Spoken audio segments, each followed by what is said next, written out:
स्वामींच्या शब्दांत जे सामर्थ्य आणि आश्वासकपणा असतो तो खरोखरच कोणाचेही कोसळलेले मन सावरू शकतो। आज मला तुझ्याशी थोडं बोलायचं आहे। एक भक्त मनात खूप गोंधळ घेऊन बसला होता। बाहेरून सगळं ठीक दिसत होतं, पण आतून तो तुटत होता। त्याला वाटत होतं कोणीच मला समजत नाही। त्या रात्री तो शांतपणे बसला आणि डोळे मिटले। तेवढ्यात स्वामींचा मृदू आवाज त्याच्या अंतरात घुमला। आज मला तुझ्याशी थोडं बोलायचं आहे। तू इतका का घाबरतोस? ज्या गोष्टीची चिंता करतोस ती अजून घडलेलीच नाही, आणि जी चूक झाली ती तुला शिकवण्यासाठीच झाली आहे। तू एकटा नाहीस। तुझ्या प्रत्येक अश्रूचा हिशोब माझ्याकडे आहे।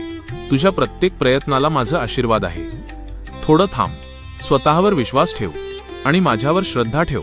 वेळ लागेल, पण योग्य वेळ येईल। तुझं मन शांत होईल, तुझ्या आयुष्यात उजेड येईल। भक्ताचे डोळे उघडले।